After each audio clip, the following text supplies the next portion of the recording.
Hello everyone, welcome back. Today we're going to be talking about the TACCOM 3-stage buffer system for your 9mm AR. Now this is a palmetto PX9, and the problem that I have is it will not lock open, okay? And we're not talking about the last, it doesn't have a last round bolt hold open, but on most of these 9mm ARs, what I am able to do is I can lock the bolt open, okay?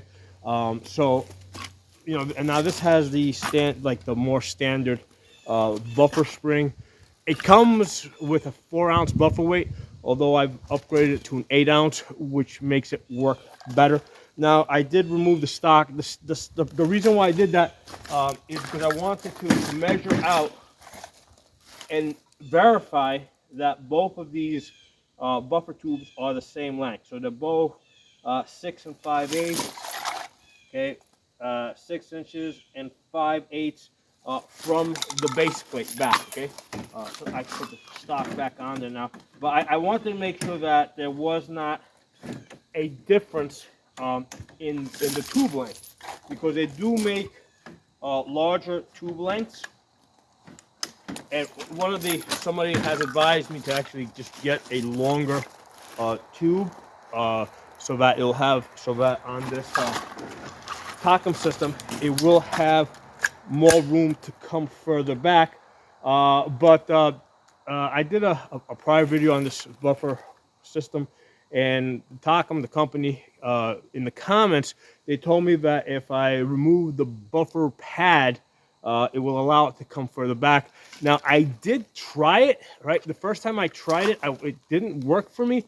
So I want to do this on camera so that the company can see it. And if I'm doing something wrong, which is entirely possible, they can advise me, right? And then everybody else will have the benefit of that knowledge. So if I pull this back, okay, that's as far as that will travel, okay?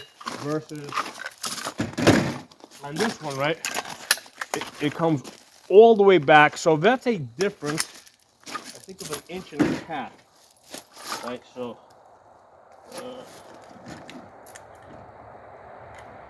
yeah, so basically this, from this position where this is coming back, we need to cover a distance of about 1.5 inches. It has to come back about 1.5 inches. So let's do this. Let's open this up.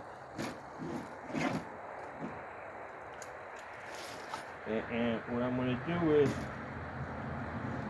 actually, let me separate this completely, because it'll be easier to work with. All right. I guess this kind of needs to be cleaned. Now, one of the things with these FD colored guns is it allows you to see exactly how dirty these things are. So what I want to do now is I'm just going to remove the TACCOM system that's in here.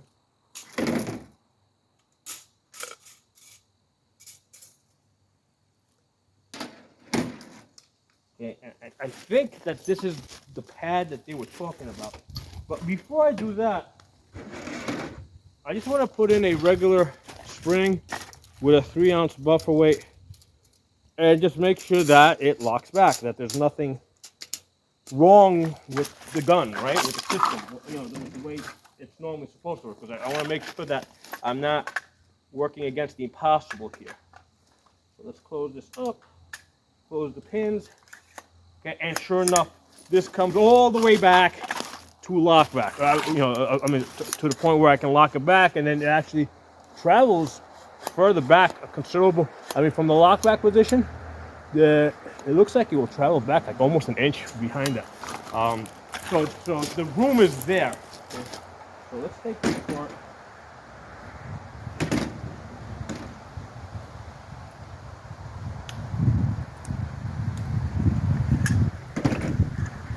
Back in there. So what we're going to do now is, so I think this is the buffer pad that they were talking about. Okay, and what I'm going to now, we're going to leave this out. I don't think this is going to make the difference, because we need to come back about 1.5 inches, and this is only, it's like a little bit more than 1 inch thick. It's actually, let's see, it's about 1 inch and I don't know, 1 5/8. Okay, I'm sorry. No, 5/8 of an inch. This is 5/8 of an inch thick. I don't think this is gonna cover the 1 inch that we need to travel. Okay, so let's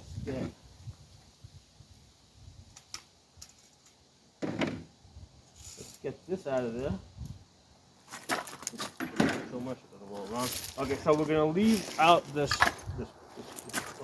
little rubber pad thing, and we're just gonna put this thing in. Okay, so basically this is the TACCOM system. It's got it's got a thing. Basically it's got springs on both sides, right? So that's got compression there, and then this has compression in the back too over here. So let's just take out the rubber thing, put that in. And I don't think that that's going to work, but let's try it. So it comes back. Yeah, actually, you got to really see right there. That's where it kind of wants to go, but I got to pull it way back, and you'll lock there. So I guess TACCOM was right. If you pull out that rubber stopper, you will be able to come all the way to lock back, but you got to really crank back on it because that's as far as this thing naturally wants to go. So you got to go a little bit further back and lock it back, and that's the lock back position. Now, the first time that I tried this, right, because I had tried removing this little rubber stopper, I did not try to really crank back on it, right? Because what's happening is as I'm cranking back, here, let's close this.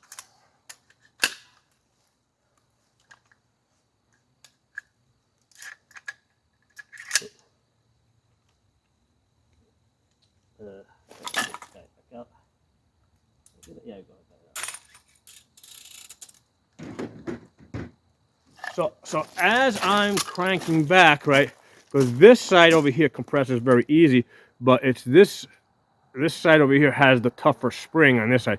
So what I'm really doing as I'm cranking back, I'm getting this to push in. Okay. Now the thing I kind of don't like is this is really concentrating a lot of pressure on the back of the buff tube, and it's a very small surface area. So I guess that's kind of why they put this rubber stopper there. What I'm thinking is I'm gonna, I don't know, maybe put like a washer or something in the back there, so that all this pressure isn't directly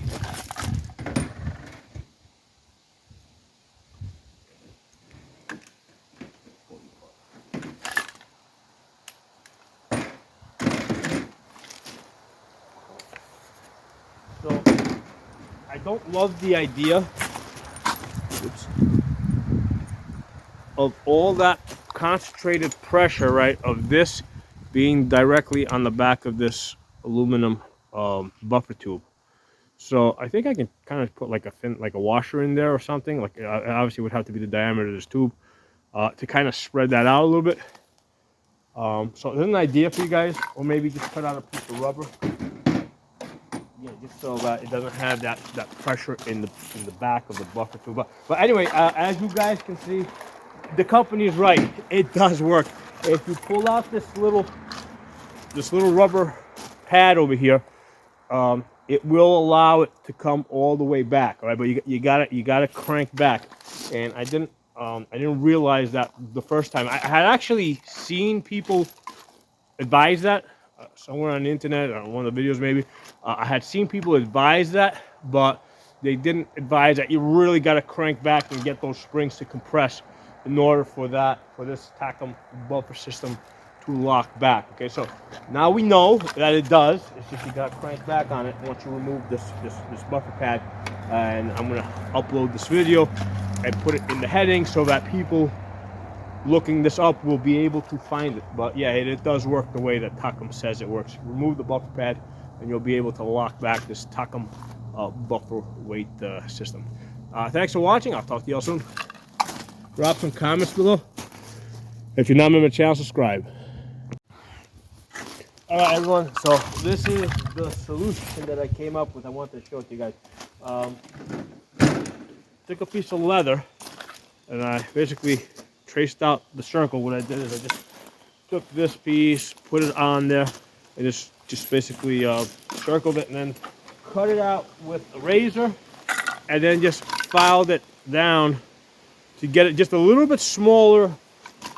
Because at some point you may want to get this out of there, because for whatever reason, let's say you decide you want to put this back in there, so you don't want it to be too snug. You want it to be able to fall out. So that's why I filed it down a little bit smaller. Originally I was thinking of putting a washer or something in here.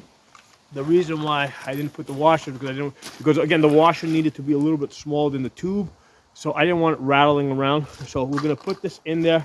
And what I'm going to do is on this leather, I'm going to take the shiny side, which is typically a little bit tougher, and I want that up. All right, so let's see if we can get that to go. Sometimes these things flip around when they go down there. But ideally, you want the shiny side up. That should be in there. Okay. Hopefully it's in there. Well, let's push it back.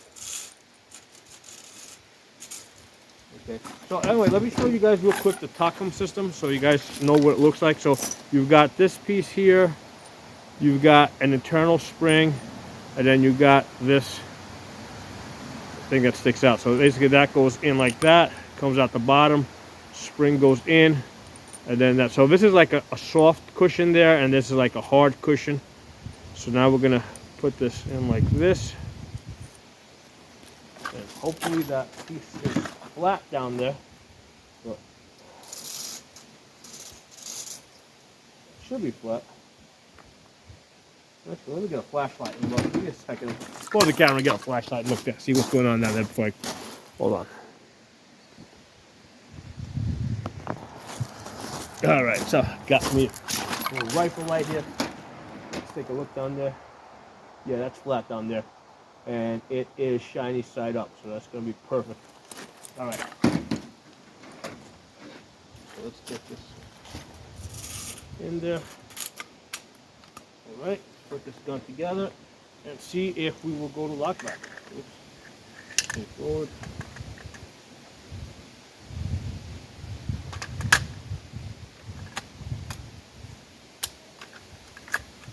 Yeah.